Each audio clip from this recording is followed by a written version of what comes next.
Bisa nggak Ayu memperkenalkan diri, CV-nya gimana? CV-nya itu dibaca singkat-singkat saja, supaya ini audiens kita ini kenal siapa Ayu itu.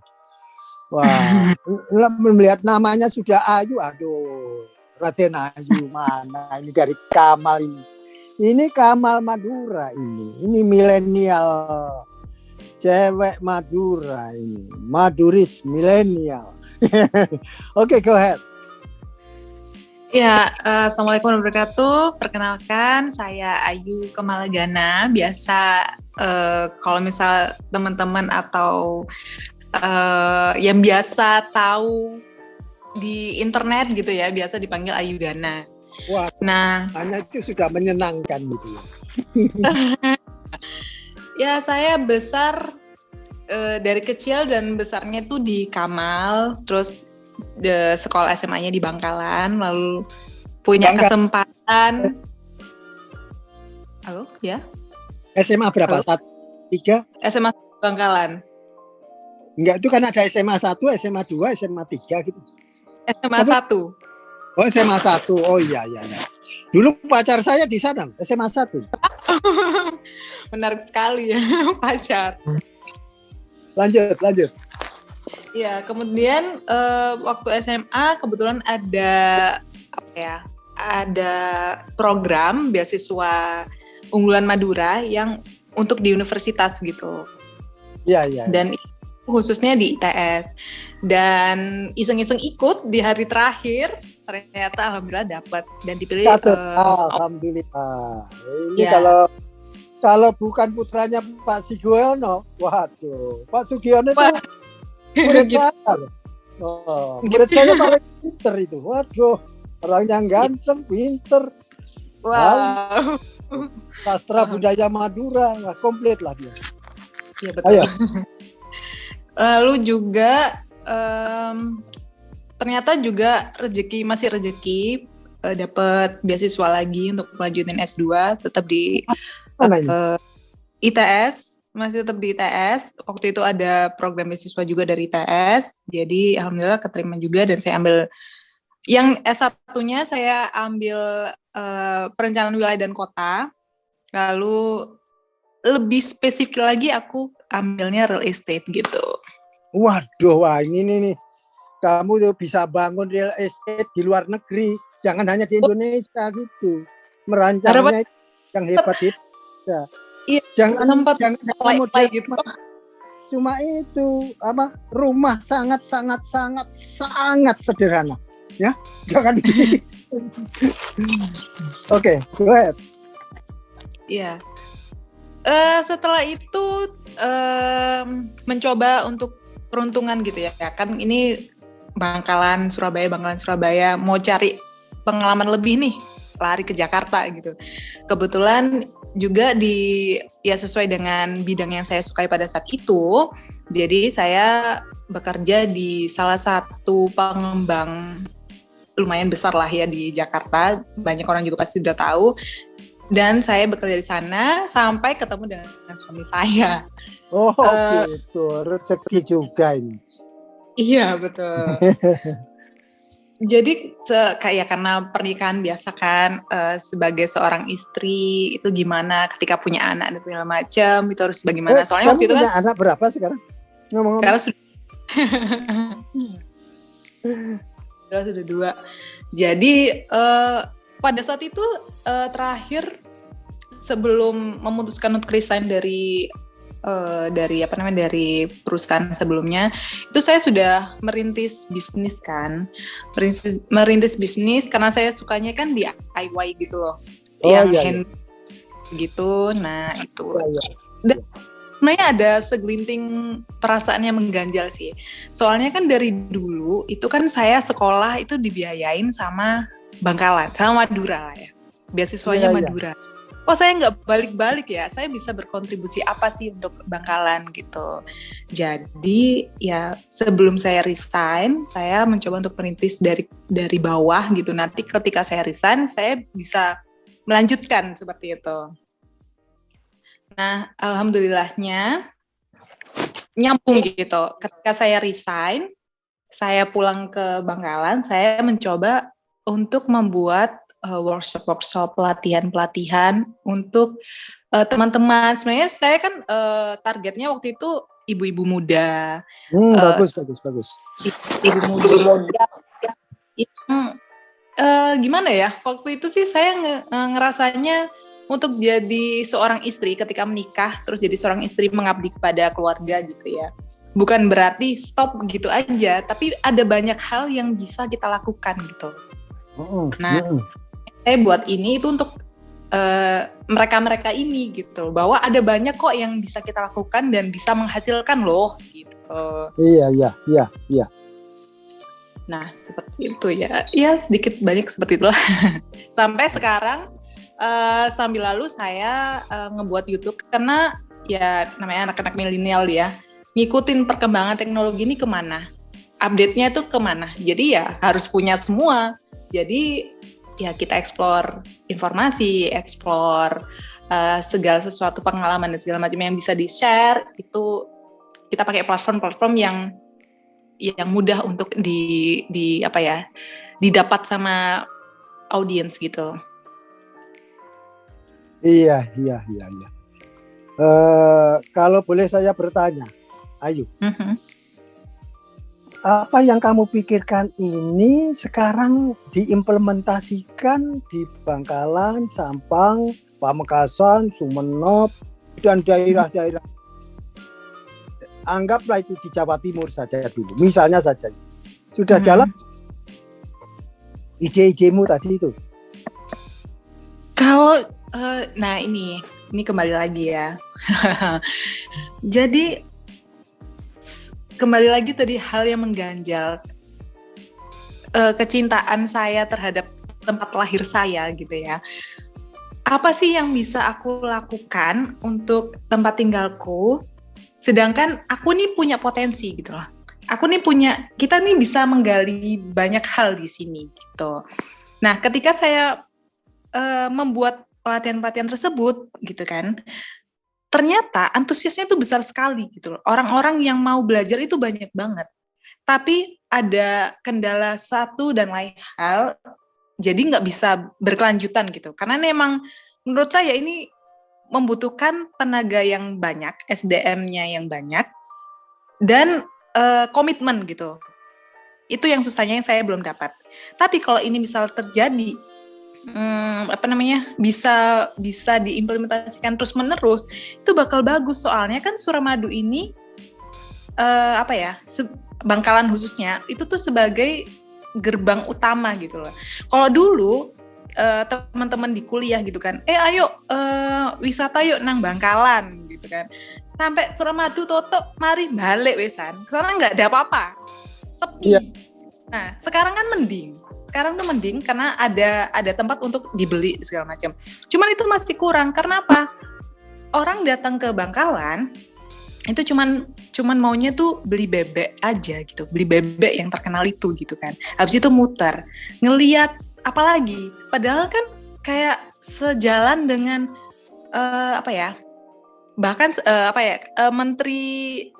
Menteri Ekonomi Kreatif itu bilang bahwa Bangkalan adalah menjadi salah satu destinasi kawasan pariwisata yang bakal berkembang gitu. Kalau cuman orang-orang tuh datang buat wisata, cuma makan bebek terus balik, itu kan sama aja kayak yang dulu datang Jembatan Suramadu terus balik, pengen tahu tok gitu. Jadi harusnya tuh banyak hal-hal yang kita kembangkan, seperti kayak batik itu kan batik banget kan, Nang Jumi itu Bangkalan banget. Cuman yang ada itu ya kayak jualan tok, padahal kan proses untuk membatik itu sendiri kan bisa dijual gitu loh. Nah itu tuh yang masih belum ada. Itu satu. Bagus. Dan itu di YouTube kan. Nah itu dia Pak, banyak banget ide-ide yang ingin dituangkan di YouTube saya itu. Ya. Kamu sudah membuat YouTube lain itu enggak? Misalnya wisata Madura, jadi harus dikenalkan selain pembuatan batik, pembuatan pecut, pembuatan keripik, pembuatan oleh-oleh Madura dengan kualitas yang sekarang oleh-oleh Madura harus kualitasnya internasional dong. Nanti rencana bantu untuk ekspor ke Amerika. Itu. Nah, mumpung ada jalan ya Pak ya. Nah itu sangat-sangat disayangkan sekali ya Pak ya. Ini kan saya tuh ingin banget gitu ya. Tapi untuk mencari, mungkin belum ketemu aja ya. Untuk mencari kayak pembuat pecut kayak gitu-gitu. Itu tuh kayak masih pedagang-pedagangnya aja. Tapi yang buat itu masih belum ketemu gitu loh Pak ya. Kalau mungkin ada, tapi tuh kayak satu. Sedangkan kalau berkaca sama Sidoarjo, berkaca sama wilayah Sidoarjo lah, yang paling dekat lah. Nah itu kan kayak ada kampung batik. Jadi ketika orang datang itu sudah semua proses batiknya gitu loh Pak. Dan tinggal beli. Itu tuh menarik banget. Sedangkan kita ini kan bagus banget batik kita. Tapi itu kita tuh nggak ada. Dan saya percaya kalau kaum millennials kayak kita ini kan banyak banget teman-teman yang di luar sana itu berhasil, di luar Madura tuh berhasil banget gitu. Ada yang fashion designer gitu ya, yang udah sampai ke kancah internasional gitu karyanya. Terus ada musisi juga di Jakarta yang udah oke banget gitu. Nah itu orang-orang Bangkalan. Itu tuh kalau seandainya ikut serta atau apa gimana ya, nggak cuman saya tau gitu, jadi bisa bergabung bersama. Yuk bisa ngembangin Bangkalan yuk, ini pasti bisa kayak gitu tuh, pasti bakal hebat banget Pak. Tuh apalagi saya buat ini kan antusiasnya besar banget gitu ya. Terus kalau misal di backup sama pemerintah itu dan berkelanjutan itu pasti ini menguntungkan banget untuk Bangkalan gitu. Segi ekonominya juga naik, perempuan-perempuan ibu rumah tangga yang ibu-ibu muda atau ibu-ibu yang di rumah aja itu bisa juga berkreasi, nggak melulu cuma di rumah gitu. Iya. Jadi luar biasa ide-idemu sebetulnya yang sudah ide yang spektakuler kalau saya katakan itu. Tinggal mensinergikan ide-idemu itu dan mendapatkan support. Nah, mendapatkan support ini nanti salah satu yang saya pikirkan untuk bisa semacam melobi, saya sudah pesan untuk akan melakukan podcast dengan Bupati. Itu. Iya. Bupatinya kan juga muda ya Pak ya. Jadi perangkat lainnya itu, ya. Ya kalau Bupati kan juga masih muda gitu, harusnya kan semangatnya gitu loh, bisa dapat lah untuk terjun langsung ke bawah. Ini loh kayak gini loh, ini loh harus punya sistem yang berkelanjutan, sistem yang saling mengeling gitu. Kalau misal Bupatinya ya sama seperti yang dulu-dulu itu mah Bangkalan ya bakal gini-gini aja terus gitu loh Pak. Banyak banget harapan-harapan untuk Bangkalan untuk bisa jauh lebih baik gitu, apalagi sampai ke kancah internasional tuh, aduh banyak banget, gregetan banget, banyak lah yang bisa dieksplor di sini gitu. Iya. Saya menangkap betapa itu semangatmu dan dalam waktu yang tidak terlalu lama, paling lama kalau saya itu minggu depan saya sudah harus bisa bicara berkomunikasi dengan Pak Bupati ya. Kalau Pak Bupatinya tidak bisa, paling nggak wakil bupati. Ya kebetulan wakil bupatinya kan sepupu saya. Jadi ya kalau gampang-gampang sukar gimana ya gampang aja. Jadi kalau saya panggil Pak Wakil Bupatinya ya mohon maaf Pak Wakil Bupati, Pak Nul ini kan Mas Rahman ini. Ya kan gitu ya sudahlah, sesama saudara kita saling kamu lah. Cincin saja gitu. Lalu gimana sih? Nanti akan saya itu modelnya model tidak mau formal, tidak suka formal, karena kadang-kadang kalau kita ke formal itu orang itu riku. Kalau orang Jawa bilangnya kan riku. Ada sungkan, ada kalau American style awkward situation gitu lah. Nah itu mau pakaian saja harus gimana karena mau menghadap di pimpinan, nanti kalau pakaian gini dikirain gimana, kalau pakaian ini gimana. Makanya kadang-kadang saya mengambil jalan tengah. Saya itu kalau ke Indonesia saya pakai pakaian batik gitu loh. Saya tidak pakai ya celana saja mungkin tetap jin ya. Karena enaknya celana jin itu menyimpan apa-apa, ngantonginya apa-apa itu aman. Celana jin itu. Jadi kalau di Amerika itu kan sebetulnya orang bekerja itu selalu pakai jin. Jadi bukan aneh gitu loh. Karena memang jin sudah teruji barangnya bagus, kekuatannya bagus, bukan hanya bagus untuk bekerja tetapi memprotek badan. Mau dingin, mau panas, mau macam apa-apa teruji. Jadi ya, akhirnya disukai seluruh dunia kan. Jin itu disukai seluruh dunia. Tapi balik ke sana sih, itu luar biasa Ayu.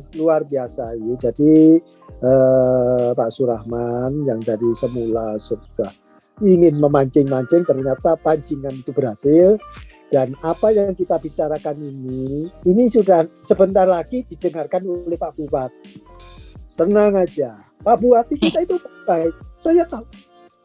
Wakil Bupatinya itu orang luar biasa juga. Kedua-duanya itu orang-orang yang mau mendengarkan. Itu satu kata kunci. Kata kunci bahwa negara maju, kabupaten maju, kecamatan maju, kelurahan maju, itu setiap level pimpinan itu mau mendengarkan. Apa keluhan rakyat, apa masukan rakyat, terutama milenial. Apa yang disampaikan milenial itu di luar dugaan kita atau mereka yang sudah lebih senior. Kadang-kadang idenya itu unthinkable. Kalau saya membuatkan istilah unthinkable. Ide milenial itu unthinkable. Sama kalau saya ngomong-ngomongan dengan si cucu yang itu juara robot, juara apa, buat ini dia nomor 1, dia mau band nomor 1, mau football dia footballnya football Amerika itu tabrakan. Terus apa? Saya kan juga miris juga. Saya bisikin anak saya, ayahmu bukan tidak suka, ayahmu sangat ada cucunya. Karena itu, anehnya gini, karena itu bisa nggak apa? Ya footballnya itu kalau bisa dikurangi, kalau bisa lagi berhenti. Kenapa? Ini bukan untuk jatahnya football, dia itu adalah jagoan komputer. Wah. Breakthrough. The next Elon Musk. The next Elon Musk is your son, is my grandson. He is an Indonesian. Akhirnya anak saya berhasil membujuk itu. Kalau saya membujuk, kalau orang Amerika nggak boleh. Ya, orang gayanya Amerika itu, it's not yours, it's mine. Nah gitu. Jadi walaupun itu cucu saya mau ngomong itu harus hati-hati kepada anak saya. Anak saya bujuk. Apa? Bukan saya tidak menyukai cucu saya, karena saya sangat mencintai, dan dia itu jagonya bukan hanya di situ, dia itu lebih harus di daerah brain, di daerah otak. Dia itu sudah terlihat. Baru kelas 2 SMA, grade 8. Jadi tahun kedua di SMP itu sudah masuk yang dikatakan disuruh sekolah sambil kuliah. Karena otaknya berlebihan. Itu loh. Wah. Itu. Ya itulah nanti Ayu ya. Kamu ini tahap 1 nanti ide-ide begitu. Berarti nanti sasarannya adalah kepada lobby, kepada supporter kan. Lobbynya kepada supporter. Lobby supporter nanti kan buntutnya nanti kira-kira, kalau saya melihatnya lagi, selain ada Pak Bupati, ada Pak Camat, ada yang, tapi juga ada perbankan. Di baliknya itu ada perbankan. Mereka mau membuat produk, nah modal dari mana? Gitu. Iya betul. Iya kan? Jadi nanti Pak Surahman ini akan melobi juga nama direktur bank yang ada di Bangkalan itu siapa. Saya mau jawil, istilahnya saya jawil. Kira-kira jawil Pak Direktur Bank yang kira-kira nggak tersinggung itu caranya gimana? Saya akan mendekati itu orang-orang terdekat saya yang bekerja di bank itu. Ya orang-orang terdekat siapa? Ya paling nggak mungkin ada murid-murid saya, mungkin ada cucu saya.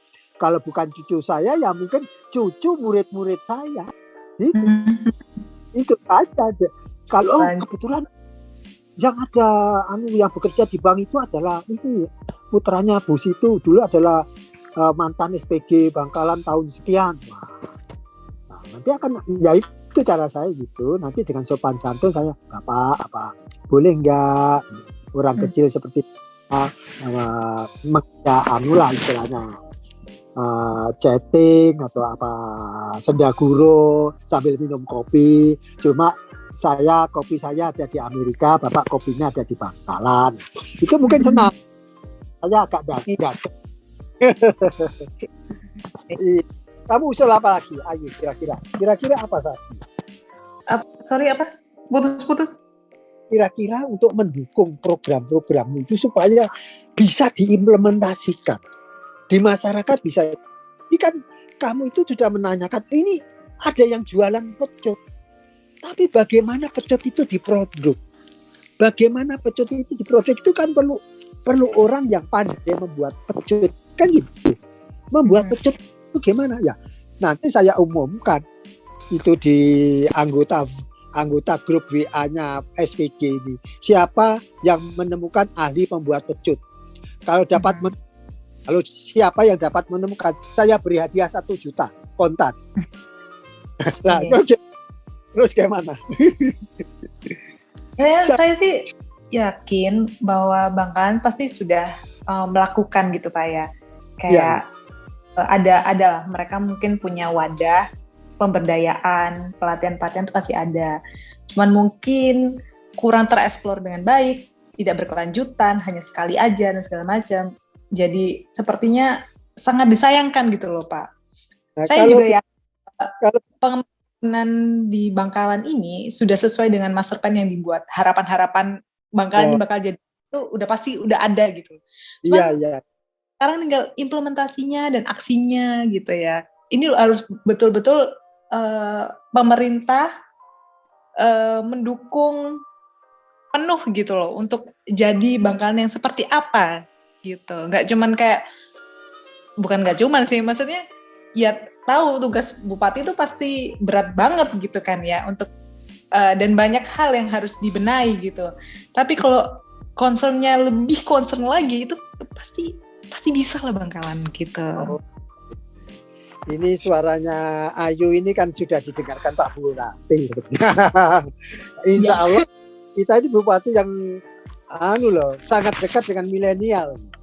Iya, harusnya dekat sekali dengan milenial. Menurut penelitian saya, beliau ini sangat dekat dengan para milenial. Jadi inilah suara milenial Pak Bupati, bahwa beliau ini, anak-anak muda ini sudah cantik-cantik, ganteng-ganteng, pinter-pinter. Ini nggak tanggung-tanggung diakui internasional. Di Jepang direbut, mungkin kalau ketahuan Amerika ini langsung diambil, langsung dibayar paling sedikit seperti suamimu. Amerika berani jawab 100 juta per bulan. Amin. Bukan kira-kira, saya jamin 100 juta per bulan. Oh ya sudah Pak, langsung ke sana Pak. Langsung goyang ke sana aja Pak. Ya, bentar lagi saya forward saat ini juga ada 3 negara bagian, ada Texas, ada Florida, ada California. Ini baru 3. Ada Hampshire, kalau tidak salah 4 negara bagian. Ini memerlukan 500.000 cyber security. Oh, wow, banyak ya. Ya, jadi gajinya paling sedikit 70 juta per bulan. Yang besar pada tahun pertama ini akan bisa meningkat.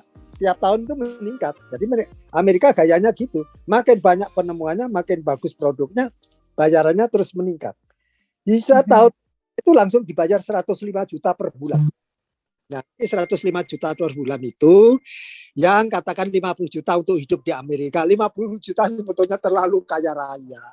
Saya hidup itu tidak lebih dari $2.000 per bulan. Jadi kalau kamu itu penghasilan 5.000 per bulan, itu 3.000 per bulan, itu pasti ditransfer ke Bangkalan.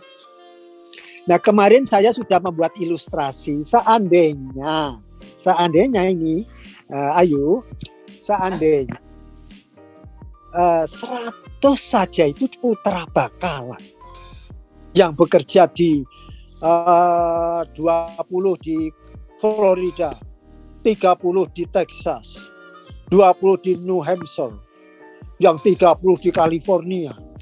Dari 100 ini penerimanya yang paling rendah tadi 5.000 saja, nggak usah yang 100 juta, 5 juta, 70 juta per bulan. Itu artinya ya seperti tadi, hakikatnya $5.000 per bulan. Itu artinya kalau yang diperlukan makan saja 2.000 itu sudah kaya raya. Sudah kaya raya. Apartemen itu cuma 700, 800. Utilities tidak lebih dari 200, 300. Makan itu nggak lebih dari angka 500. Itu sudah mewah makanya. Sering beli di luar, nggak masak lagi. Itu $2.000 itu sudah hidup enak. 3.000-nya dikirim ke Indonesia tiap bulan. Kalau dari 100 terus 3.000 itu satu bulan berapa?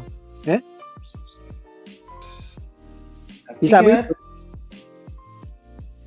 Halo? Berapa itu? Jadi satu bulan satu orang itu transfer $3.000. 3.000 dikalikan 100. Nah, 3 miliar. 3 miliar tadi itu. Kalau 1 tahun 36 miliar. Dari Kabupaten Bangkalan. Loh, kalau Sampang iri, dia juga ngirim 100, Pamekasan 100, Sumeneb 100, Situbondo 100. Bayangkan kalau setiap kota, setiap apa istilahnya, setiap kabupaten di Indonesia itu mengirim 100, itu semuanya isinya orang Indonesia itu. Isinya orang Indonesia. Itulah yang dream saya itu tadi, Indonesia untuk jangan ngambil dari dalam. Uangnya dimasukkan ke dalam untuk apa? Untuk biaya meminterkan. Iya, betul. Jadi membuat tadi sekolah-sekolah, kursus-kursus, tempat training terhebat di dunia. Wah, nanti kan. Iya, bukan yang ecek-ecek, gedungnya reot, bangkunya reot, itu sarapan nggak dijaga. Nah, kalau rancangan yang modern itu semua sarapan ditanggung sekolah. Itu murid, guru ditanggung sekolah, termasuk semua pegawai. Itu nggak dibiarkan kelaparan, nggak dibiarkan kelaparan. Masa guru gaji 3 juta disuruh cukup? Gimana? Iya. Jadi itu cita-cita itu sudah the dream comes true, very close, very close. Don't worry, we got to be optimistic, ya, optimis, futuristic. Don't worry. Jadi makanya pemerintah itu siapapun yang memegang ini, ya sudah bagus. Ya terus kita mau ngomong apa lagi? Kalau berpikirnya cuma 5 tahun ya nggak jadi. Iya, betul. Jadi kalau tanam publik ini gayanya gaya 5 tahunan, itu yang harus mohon maaf menurut cara-cara berpikir modern. Nggak ada negara besar itu diatur dengan model 5 tahunan. Yang ada itu 25, 50 itu. Makanya milenial ini ya sudah, planmu ya plan yang benar, plan untuk dalam 25 tahun Indonesia insya Allah will be the next superpower. Itu the dream kami. Setuju kan? Halo, Ya. setuju dong. Oke, Ayu, kita kan ini baru podcast ke-1 ya. baru podcast Iya. ke-1. Ya, Iya. Bang atau supporter lain, mungkin juga kepada Pak Gubernur Jatim, ada kepada yang lebih tinggi lagi Pak Menteri siapa yang tadi yang bisa kamu sambatin. Kalau orang Jawa bilangnya kan sambat. Tuh, curhat. Iya. Buat mendengarkan. Iya, silakan. Sebagai warga Bangkalan gitu yang sangat cinta sekali dengan tanah kelahiran, mengikutin dari sekarang yang udah jelas-jelas Menteri Ekonomi Kreatif itu bilang bahwa Bangkalan adalah salah satu delineasi kawasan pariwisata yang nggak cuman wisata biasa aja, wisata religi, wisata kuliner, wisata apapun tuh bisa terjadi bisa ada di Bangkalan, lengkap gitu ya. Kenapa enggak kita mendukung dari rencana tersebut gitu, mempersiapkan. Yang paling gampang itu adalah kita mempersiapkan oleh-olehnya lah gitu. Penyediaan bagaimana orang datang itu dengan mudahnya mendapatkan oleh-oleh khas Bangkalan. Nggak cuman pecut aja, nggak cuman baju khas Madura aja.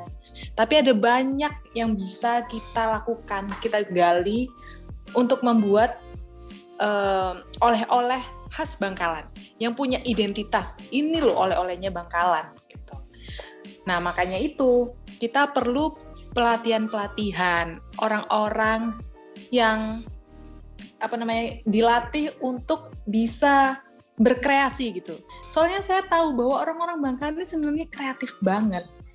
Tapi sayangnya kita masih terkotak-kotak dengan misal kalau orang Bangkalan itu ada satu nih yang kelihatan tumbuh gitu. Nah, itu banyak nih yang ikut. Sebenarnya itu adalah positif gitu ya. Karena semangat orang-orang Bangkalan ini gede gitu untuk karena satu ada terus tumbuh satu-satu yang lain gitu. Tapi kalau ini nggak didukung sama pemerintah, itu bakal mati gitu. Karena orang-orang Bangkalan ini kalau saya lihat ini ngikutin tren aja gitu loh. Tren itu kan ada masanya. Kalau misal kita dari awal bisa menjaga ini semua gitu, ada sistem, ada pelatihan berkelanjutan, ada pengembangan inovasi, itu pasti Bangkalan jadi bagus banget gitu. Nggak cuma jadi dari segi oleh-olehnya, tapi kita bisa bangun startup yang kalau mau butuh ini tuh di sini loh. Kalau mau wisata ini tuh di sini loh. Bisa nge-link gitu. Kalau misal kita mau wisata religi di sini, transportasinya itu bisa menggunakan ini. Itu ada pokoknya banyak lah ide-ide yang ini gatel banget ini, harus bisa lah Bangkalan ini.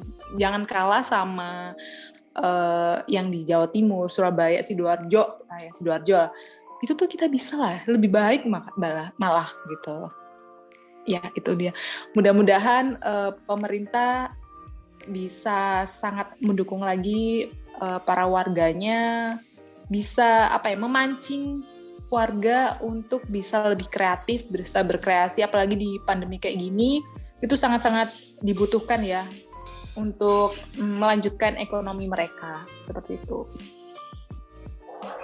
Halo? Ya, terima kasih Ayu. Jadi hari ini saya sangat beruntung dan juga audiens sangat beruntung mendapatkan narasumber asli Kamal Bangkal. Jadi sudah hebat di Bangkalan, hebat di Surabaya, lulusan S2 di Surabaya dengan spektakuler karyanya. Terima kasih Ayu.